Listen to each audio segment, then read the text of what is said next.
नमस्कार, आप देख रहे हैं न्यूज इंडिया। आपके साथ मैं हूं अभिषेक। मस्जिद की जगह मंदिर होने की मांग ने लंबा सफर तय कर लिया है।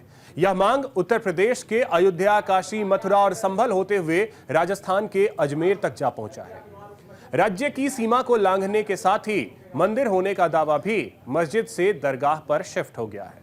जी हां, यूपी में मस्जिदों की जगह मंदिर होने का दावा किया जा रहा है, तो वहीं राजस्थान में दरगाह की जगह मंदिर होने का दावा किया जा रहा है।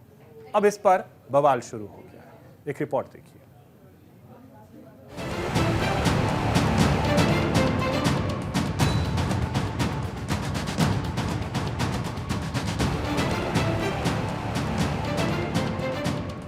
मस्जिद की जगह पर मंदिर होने के दावे ने अब दरगाह तक का सफर तय कर लिया है। यह पहली बार है जब किसी दरगाह पर मंदिर होने का दावा किया गया है। इससे पहले तक देश की मस्जिदों की जगह मंदिर होने का दावा किया जाता था। गौर करने वाली बात यह है कि सभी दावे उत्तर प्रदेश की मस्जिदों पर किए गए हैं। यानी मस्जिदों की जगह मंदिर होने की जो बयार अयोध्या से शुरू हुई, वो काशी, मथुरा और संभल होते हुए राजस्थान के अजमेर तक पहुंच गई है। अजमेर की सिविल कोर्ट में हिंदू सेना के अध्यक्ष विष्णु गुप्ता ने दावा किया कि अजमेर की ख्वाजा मोइनुद्दीन चिश्ती की दरगाह महादेव का मंदिर है। संकट मोचन महादेव मंदिर, जो कि आज अजमेर दरगाह के रूप में जाना जा रहा है, वो असल में भगवान शिव का मंदिर था और वो मंदिर को तोड़कर मुगल आताताइयों ने उस पर मजार बना दी और सारे देश में ऐसा ही सिलसिला चला है। आप देखोगे ज्ञान बापी है, मथुरा है, काशी है और संस्कृत वेद विद्यालय जैसे 2.5 दिन का झोपड़ा कहते हैं अजमेर में ही, और भोजशाला में, वो सब कुछ ऐसे तोड़ के बनाया गया हमारे मठ मंदिर को। इसको लेके हमने याचिका फाइल के बहुत सारे साक्ष्य हमने माननीय अदालत के सामने रखे हैं। अदालत ने सारे साक्ष्य हमारे देखे हैं, सुने हैं, और सुनने के बाद उन्होंने सभी पार्टियों को, जो पक्षकार इसमें और जो दूसरे प्रतिवादी हैं, उन सबको नोटिस जारी किया है। अगली तारीख 20 दिसंबर 2024। विष्णु गुप्ता अपने इस दावे के पीछे रिटायर्ड जज हरविलास शारदा की 1911 में लिखी गई किताब अजमेर हिस्टोरिकल एंड डिस्क्रिप्टिव को आधार बनाया है। उन्होंने दावा किया है कि इस किताब में इसका जिक्र है कि यहाँ ब्राह्मण दंपत्ति रहते थे और दरगाह स्थल पर बने महादेव मंदिर में पूजा अर्चना करते थे। किताब में दरगाह के निर्माण में मंदिर का मलबा होने का भी दावा किया गया है। साथ ही गर्भगृह और परिसर में एक जैन मंदिर होने की भी बात कही गई है। इसके साथ ही कई और तथ्य भी हैं जो साबित करते हैं कि दरगाह से पहले यहाँ शिव मंदिर था। अजमेर सिविल कोर्ट ने इस याचिका को सुनने योग्य मानते हुए 3 लोगों को नोटिस जारी किया और सुनवाई की अगली तारीख तय कर दी है। इसके साथ ही दरगाह कमेटी भारतीय पुरातत्व सर्वेक्षण और अल्पसंख्यक मंत्रालय को पक्षकार बनाया है। निचली अदालत के इस रुख के बाद राजस्थान में भी हिंदू मंदिर होने का दावा जोर पकड़ने लगा है। हिंदू सेना के दावे को लेकर ऑल इंडिया सज्जाद नशीन काउंसिल के अध्यक्ष और उत्तराधिकारी सैयद नसीरुद्दीन चिश्ती ने नाराजगी जताई। हिंदू सेना के राष्ट्रीय अध्यक्ष ने जो दरगाह से संबंधित विवाद, एक सिविल वाद अजमेर न्यायालय में प्रस्तुत किया था, उस पर माननीय न्यायालय ने उसको एक्सेप्ट करते हुए सुनवाई हेतु निहित किया है और संबंधित पक्षकारों को नोटिस जारी किए गए हैं। इसमें यह भी मालूम हुआ कि संबंधित पक्षकार जो बनाया, उन्होंने एक दरगाह कमेटी को बनाया है जो यहाँ की स्टैच्यूटरी बॉडी, मैनेजमेंट बॉडी दरगाह की। आर्कियोलॉजिकल सर्वे ऑफ इंडिया को बनाया गया है और मिनिस्ट्री ऑफ माइनॉरिटी अफेयर्स को बनाया गया है। उधर अंजुमन कमेटी के सचिव सरवर चिश्ती ने दरगाह को यूनिटी इन डाइवर्सिटी और सांप्रदायिक सौहार्द का प्रतीक बताया। हम देश की डाइवर्सिटी को प्रमोट करते हैं। यूनिटी इन डाइवर्सिटी देखनी है तो यहाँ देखें, कम्युनल हार्मनी देखनी है, कंपोजिट कल्चर देखना है तो यहाँ देखें। हमारे यहाँ कोई धर्म का भेदभाव नहीं, मसलक का कोई भेदभाव नहीं है। यहाँ है और मुसलमानों में भी आज सख्त यूनिटी की जरूरत है। मैं मुस्लिम्स को भी दावत देता हूँ, हर डिनोमिनेशन के, हर मसलक के, कि यहाँ है जाजम पे बैठे। आज जब ख्वाजा मोइनुद्दीन चिश्ती की दरगाह पे हाथ डाल दिया तो बचता क्या है? और जो दरगाह और खानगाहों पे लोग बैठे हुए खामोश रहते थे कि हमारे पे कोई आंच नहीं आएगी, वो सबकी बारी आएगी अगर आप खामोश रहेंगे। देश हित में ये सब अच्छा नहीं हो रहा। और कब तक हम ये जुल्म ज्यादतियां बर्दाश्त करेंगे? It's enough. किन किन मस्जिदों में और मुस्लिम जगहों पे आप शिवलिंग तलाश करते फिरेंगे?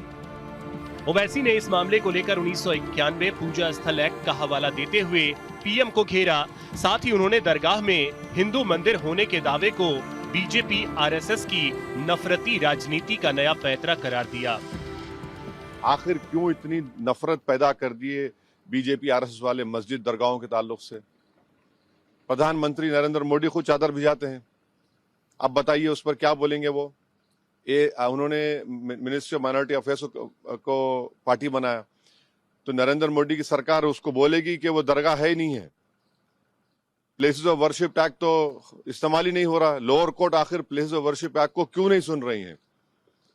आप हर जगह पर जाकर बोलेंगे नहीं यहाँ पर मस्जिद नहीं थी, यहाँ पर दरगाह नहीं थी, यहाँ पर कुछ और था, तो फिर कल कोई मुसलमान जाके कोई बोल दे जाकर के नहीं यहाँ पर ये नहीं था, यहाँ पर वो था। कहाँ रुकेगा फिर ये? जो सियासत नरेंद्र मोदी और आरएसएस कर रही है उससे देश कमजोर हो रहा है, उससे भाईचारगी कमजोर हो रही है, रूल ऑफ लॉ कमजोर हो रहा है। अब तो इनको जवाब देना पड़ेगा। अजमेर शरीफ दरगाह में शिव मंदिर होने के दावे पर समाजवादी पार्टी के सांसद राम गोपाल यादव का भी रिएक्शन आया। उनके बयान से सियासी गलियारों में चर्चाएं तेज हो गई हैं। इस तरह के जजेस भी, छोटे छोटे जजेस बैठे हुए हैं जो इस देश में आग लगवाना चाहते हैं। कोई मतलब नहीं है। अजमेर शरीफ पर हमारे प्रधानमंत्री स्वयं चद्दर भिजवाते हैं, सारे देश के लोग, दुनिया भर के लोग आते हैं वहाँ। अब उसको विवादों में डालना बहुत ही घृणित और ओछी मानसिकता का प्रतीक है। और ये यही नहीं, ये सत्ता में बने रहने के लिए बीजेपी समर्थित लोग कुछ भी कर सकते हैं। देश में आग लग जाए इनसे कोई मतलब नहीं, सत्ता में बने रहें बस। संभल के बाद अब अजमेर दरगाह पर संग्राम शुरू हो गया है। सियासी विरोधियों पर निशाना साधकर राजनीति करने वाले नेताओं के निशाने पर अब जज भी आ गए हैं। जिस तरह से समाजवादी पार्टी के नेता राम गोपाल यादव ने अजमेर दरगाह मामले को लेकर जज पर सवाल उठाए हैं, वह हैरान करने वाली है। यह बयान निश्चित तौर पर न्यायपालिका की इमेज को धूमिल करेगा। इसलिए नेताओं को बयानबाजी करते समय यह ध्यान रखना चाहिए कि वह किस मुद्दे पर क्या कह रहे हैं और किसको लेकर बयानबाजी कर रहे हैं। फिलहाल अजमेर दरगाह को लेकर राजस्थान में जो धार्मिक बखेड़ा खड़ा हुआ है, यह कितना सफर तय करेगा, इसका फैसला 20 दिसंबर को कोर्ट के फैसले के बाद होगा। न्यूज इंडिया के लिए संजीव कुमार की रिपोर्ट। वहीं अजमेर की जिस दरगाह को लेकर बवाल मचा हुआ है, उसको लेकर विवाद भले ही नया हो, लेकिन जड़ें करीब 800 साल पुरानी हैं। हिंदुओं का दावा है कि 800 साल पहले ही महादेव के मंदिर को तोड़कर दरगाह बनाई गई थी। इस दावे के बाद मुस्लिम समाज लगातार विरोध दर्ज करा रहा है। ऐसे में उन्हें समझना होगा कि अजमेर दरगाह है या मंदिर। इसका खुलासा जांच के बाद होगा, इसलिए इसे तूल देने की जगह कोर्ट में दलीलें देने पर फोकस करना चाहिए, न कि बयानबाजी पर। देखिए रिपोर्ट।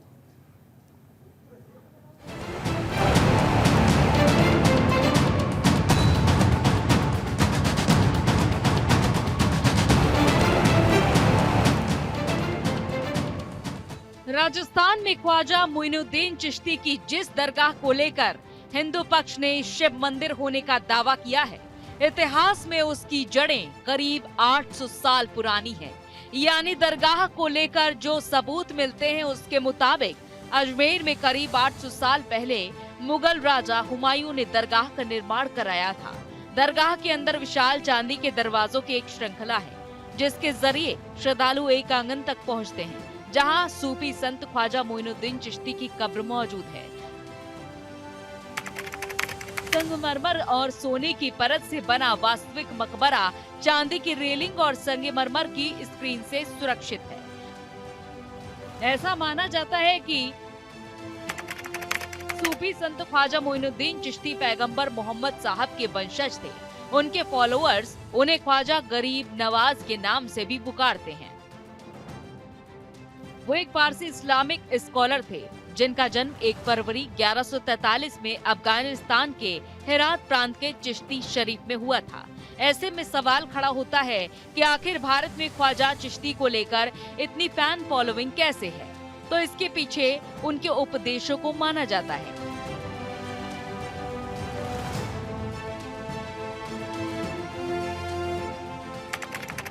दरअसल मोइनुद्दीन चिश्ती मुगल सुल्तान इल्तुतमिश के शासन में भारतीय उपमहाद्वीप में आए थे। वो अपनी मानवता के उपदेशों की वजह से काफी मशहूर हुए और यही वजह है कि हर धर्म के लोग उन्हें पसंद करते हैं। ख्वाजा की धर्मनिरपेक्ष शिक्षाओं की वजह से ही इस दरगाह के द्वार सभी धर्मों, जातियों और आस्था के लोगों के लिए खुले हुए हैं। उन्होंने अजमेर को अपना घर बना लिया और मृत्यु तक वो यहीं रहे। 15 मार्च 1236 को 93 साल की उम्र में उनकी मृत्यु हुई। राजस्थान के पर्यटन विभाग के मुताबिक अजमेर शरीफ दरगाह भारत की सबसे अधिक पवित्र धार्मिक स्थलों में से एक मानी जाती है। पर्शिया यानी फारस से आए सूफी संत ख्वाजा मोइनुद्दीन चिश्ती भारत के ही होकर रह गए। उनकी भारत यात्रा को लेकर कहा जाता है कि एक बार ख्वाजा मोइनुद्दीन चिश्ती को सपने में मोहम्मद साहब ने कहा कि दुनिया की सैर करने के दौरान भारत दर्शन के लिए जरूर जाएं। उसके बाद मोइनुद्दीन चिश्ती भारत यात्रा पर आए। सूफी संत मोइनुद्दीन चिश्ती के सम्मान में मुगल बादशाह हुमायूं ने दरगाह यानी समाधि का निर्माण करवाया। दावा किया जाता है कि अपने शासनकाल के दौरान मुगल सम्राट अकबर हर साल अजमेर की तीर्थ यात्रा करते थे। अकबर और शाहजहां ने दरगाह परिसर के अंदर मस्जिदें बनवाई। अजमेर दरगाह का लंगर भी काफी मशहूर है। बताया जाता है कि 1568 और 1614 में मुगल बादशाह अकबर और जहांगीर ने विशाल डेग दान में दिया था, जिनका इस्तेमाल आज भी दरगाह में लंगर बनाने के लिए किया जाता है। ख्वाजा गरीब नवाज की डेथ एनिवर्सरी को हर साल उर्स के तौर पर मनाया जाता है। ये इस्लामिक महीने जमात अल थानी से लेकर शाबान महीने के छठे दिन तक चलता है। हर साल लाखों की तादाद में लोग इस उर्स मेले में शामिल होने अजमेर पहुंचते हैं। दरगाह को 800 साल से गंगा जमुनी तहजीब का सबसे बड़ा करकज यानी केंद्र माना जाता है।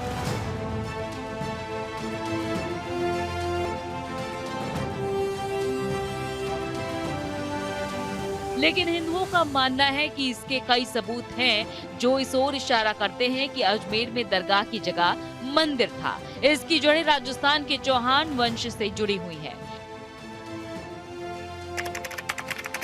दरगाह की जमीन पर पहले भगवान शिव का मंदिर था। मंदिर में पूजा और जलाभिषेक होता था। विलास शारदा की पुस्तक में दरगाह के स्थान पर मंदिर का जिक्र। दरगाह परिसर में मौजूद 75 फीट लंबे बुलंद दरवाजे के निर्माण में मंदिर के मलबे के अंश, तहखाने में गर्भगृह होने का प्रमाण। हर विलास शारदा ने 2.5 दिन के झोपड़े का भी उल्लेख अपनी किताब में किया है। उनकी किताब में एक सरस्वती मंदिर होने का भी जिक्र है, जिसे शिक्षा का केंद्र माना जाता है। इसकी तुलना उन्होंने मध्य प्रदेश के धार में बनी राजा भोज की पाठशाला से की है। कहा जाता है कि इस शिक्षा के मंदिर का निर्माण भारत के पहले चौहान सम्राट बीसल देव ने करीब 1153 ईस्वी में करवाया था, जिसे अब मस्जिद में बदल दिया गया है। अफगानों ने 1192 ईस्वी में शहाबुद्दीन गौरी के नेतृत्व में अजमेर पर हमला किया था। इसके बाद उन्होंने इसे एक मस्जिद में बदलना शुरू कर दिया। परिवर्तन में मुख्य रूप से शानदार दीवार को जोड़ना शामिल था, जिसमें पश्चिमी भाग के सामने 7 मेहराब थे। हालांकि देश में कई सबूत मिलते हैं जो बताते हैं कि विदेश आक्रांताओं ने मंदिर को तोड़कर मस्जिदों का निर्माण कराया है।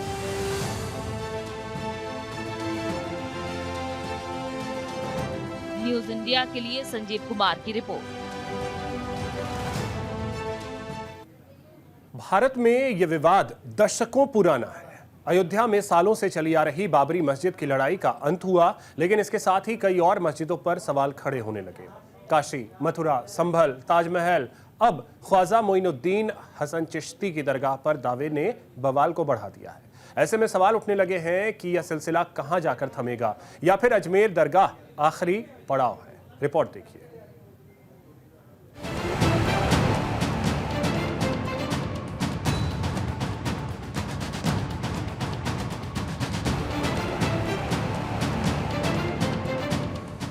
हिंदू मंदिर की नींव पर मस्जिदों के निर्माण की जो आंच राजस्थान के अजमेर तक पहुंच गई है, इसकी शुरुआत दशकों पहले उत्तर प्रदेश के अयोध्या से शुरू हुई। साल 1990 में प्रधानमंत्री चंद्रशेखर ने हिंदू और मुस्लिम पक्ष के सबूतों को एक दूसरे के साथ साझा करने के लिए कहा, जिससे दोनों पक्ष समझौते की ओर आगे बढ़ सके। लेकिन बात यही खत्म नहीं हुई। साल 2009 में इतिहासकार DN झा ने अपनी रिपोर्ट में दावा किया कि बाबरी मस्जिद का निर्माण मुगल शासक बाबर के राज्य के एक सैन्य अधिकारी मीर बाकी ने 1528 और 29 में कराया था। विश्व हिंदू परिषद के अस्तित्व में आने के बाद काशी, मथुरा और अयोध्या को तीर्थ स्थल बताना शुरू किया गया। अयोध्या में बाबरी मस्जिद विवाद करीब 5 सदियों से चला। इसका अंत मोदी सरकार के दूसरे कार्यकाल में सुप्रीम कोर्ट के आदेश के साथ ही खत्म हुआ। लेकिन आजादी के बाद से विवाद खत्म होने तक इस विवाद ने देश की राजनीति को कई बार प्रभावित किया। इसके कारण से हिंसा हुई, लोग मारे गए, जांच आयोग बना, आरोपी तय हुए। 1934 में फिर सांप्रदायिक दंगे हुए। इन दंगों में मस्जिद के चारों तरफ की दीवार और गुंबदों को नुकसान पहुंचा। ब्रिटिश सरकार ने इसका पुनर्निर्माण कराया। दशकों पहले शुरू हुआ विवाद अब भी जारी है। हालांकि समय के साथ विवाद के स्थान बदले। बाबरी मस्जिद का विवाद सुलझने के बाद मामला ज्ञानवापी में शिफ्ट हो गया। इसके बाद मथुरा संभल होते हुए राजस्थान पहुंच गया। इसी बीच कई बार आगरा के ताजमहल को लेकर भी हिंदुओं ने आवाज उठाई, लेकिन ताजमहल वाला मामला ज्यादा हाईलाइट नहीं हो पाया। लेकिन मथुरा, काशी और संभल का मामला तेजी से फैला। मस्जिद निर्माण विवाद के इतिहास के पन्नों को पलटे तो पता चलता है कि हिंदुओं और मुस्लिमों की ओर से मामले को शांत करने की कोशिश की गई। मार्च 2018 में उत्तर प्रदेश शिया वक्फ बोर्ड के चेयरमैन रहे वसीम रिजवी ने उन विवादित मस्जिदों के स्थलों को हिंदुओं को लौटाने की अपील की थी, जिन पर मंदिरों को तोड़कर बनाए जाने का आरोप है। रिजवी की लिस्ट में ये 9 विवादित मस्जिदें थीं। अयोध्या की बाबरी मस्जिद, मथुरा की ईदगाह मस्जिद, वाराणसी में ज्ञानवापी मस्जिद, जौनपुर में अटाला मस्जिद, गुजरात के पाटन में जामी मस्जिद, अहमदाबाद में जामा मस्जिद, पश्चिम बंगाल के पंडुआ में अदीना मस्जिद, मध्य प्रदेश के विदिशा में बीजा मंडल मस्जिद और दिल्ली की कुवत उल इस्लाम मस्जिद। इसके साथ ही ताजमहल को लेकर भी विवाद होता रहता है। हालांकि बाद में वसीम रिजवी ने इस्लाम छोड़कर हिंदू धर्म अपना लिया। उन्होंने पहले अपना नाम जितेंद्र नारायण त्यागी रखा था, मगर इसी साल अक्टूबर में फिर अपना नाम बदलकर ठाकुर जितेंद्र सिंह सेंगर कर लिया है। मध्य प्रदेश के धार जिले में स्थित कमल मौला मस्जिद अक्सर विवादों में रही। हिंदू इसे माता सरस्वती का प्राचीन मंदिर भोजशाला बताते हैं, जबकि मुस्लिम इसे अपनी इबादत गाह यानी कि मस्जिद बताते हैं। माना जाता है कि भोजशाला मंदिर का निर्माण हिंदू राजा भोज ने साल 1034 में करवाया था। इस पर पहले 1305 में अलाउद्दीन खिलजी ने हमला किया। फिर मुस्लिम कमांडर दिलावर खान ने सरस्वती मंदिर भोजशाला के एक हिस्से को दरगाह में बदलने की कोशिश की। इसके बाद महमूद शाह ने भोजशाला पर हमले करके सरस्वती मंदिर के बाहरी हिस्से पर कब्जा करते हुए वहां कमला मौलाना मकबरा बना दिया। दिल्ली की पहली शुक्रवार मस्जिद देश की प्रमुख धरोहर में से एक कुतुब मीनार परिसर के अंदर है। इस मस्जिद का निर्माण सल्तनत कालीन कुतुबुद्दीन ऐबक ने कराया था। माना जाता है कि इस मस्जिद का निर्माण 27 हिंदू और जैन मंदिरों को तोड़कर बनाया गया था। इतिहासकार दावा करते हैं कि कुतुब मीनार के पास स्थित कुव्वत उल इस्लाम मस्जिद को बनाने के लिए 27 हिंदू और जैन मंदिरों को तोड़ा गया था।